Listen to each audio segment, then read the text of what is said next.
Hi students, today we'll talk about the first chapter of class 9, the sentence. In this period, we'll come to know what is a sentence and what do you mean by a sentence.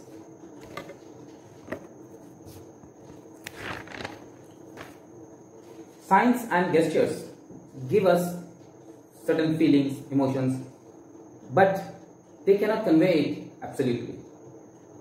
For that, we need the help of words. And the smallest unit of word is letter. In English language, we have 26 such smallest units which are called letter. A to Z. 26 in total we have. These are called letter. These letters, when put together or grouped together, form words. Of course, in a definite order pattern. They cannot come in a haphazard or random way. They cannot be like that. For example, S, K, Y, when put together, they become a word, sky. Similarly, A, D, I, G, A, S, Adidas, word. 1, 2, 3, 4, 5, 6 letters are coming together. Now, group of words constitute a sentence. When there is a group of words, they are formed sentence. Let's see. Look here.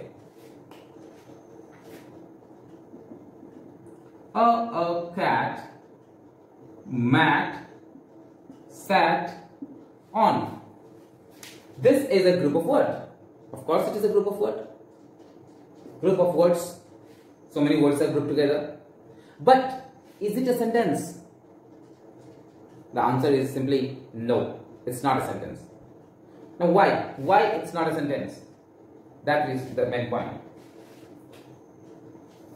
In English language, keep in mind this thing. The basic fundament of the language pattern. This is the pattern in which the English language has to be written. This order has to be maintained. In this sentence, or in this group of words, rather to say, this group of words, this pattern is not maintained. So we cannot call this to be a sentence. Now see, the same words will form the sentence when we put it in a arranged manner. A cat sat on a mat. Now see, the same words are used, but as it is arranged properly in this form, so we call it a sentence. Now it is a sentence. Now it's not that in every sentence there will be object, or in every sentence there will be presence of a subject. There may not be. But this is the basic format which you have to keep in mind. Derivatives are there. We derive so many things out of that. This is the basic thing on which every derivative depends. Even adverbials are added after object, or sometimes object is not there, only adverbials are there. So many things can be. So now this is a sentence.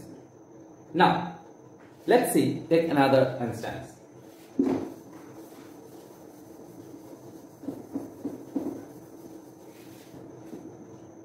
Now, look at these words, this group of words.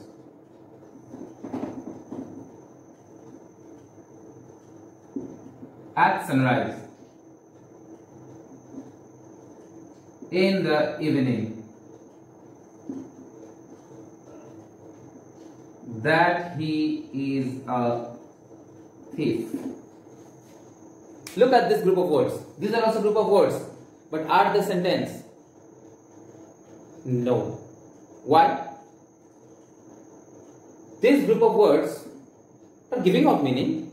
Even they are arranged in a proper way, but they are not giving us complete sense.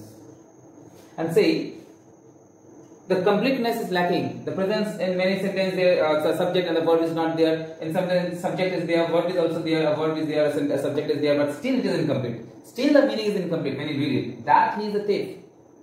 The sentence meaning is not complete. It's not giving us a complete sense. So this cannot be called sentences. Now look at these examples.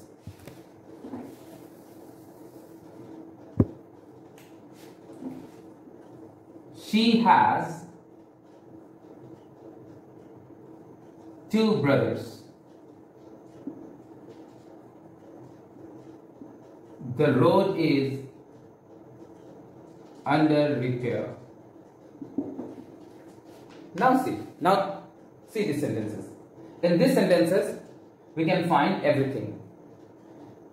It is a group of words, it has subject, it has a verb, and it is giving us a complete sense. Therefore, we can say that these are sentences. We can call them to be sentences. These are sentences for us.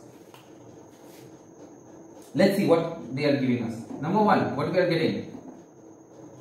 They are group of words. Number two, has its own subject and verb. Number three, giving complete meaning or sense. These three things we are getting. As we are getting these three features, so we can conclude that these two are sentences. So if we go for the definition of what is a sentence, then we can say a sentence is a group of words arranged in a definite order having its own subject and verb which conveys complete and clear meaning. Now this is about sentence, all about sentence. So we got the definition of sentences. Now each and every sentence can be divided into two groups or two halves, better to say.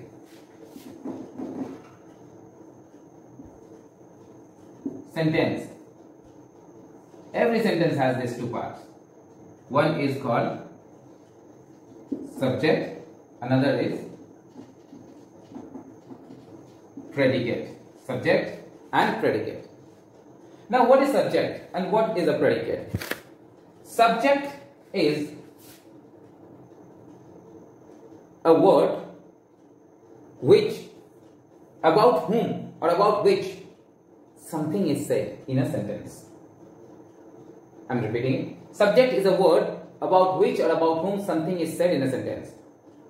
Whereas predicate is a word or words which say something about the subject. This is the difference between the two. Let's take some example. We play football. We play football. In this sentence, we are saying about whom? About we. So we is the subject. What we are saying about we? Play football. So this is the predicate. Let's take one more example. Shut the door. Shut the door. Now in this sentence, we are not getting subject. And what is the subject? Of course there is a subject. This is an imperative sentence. We'll come to this, what is imperative sentence, in our next period. In such sentences, the subject is hidden and it is understood. So you is the subject in this sentence and shut the door is the predicate. Similarly, let me give you one more example of it.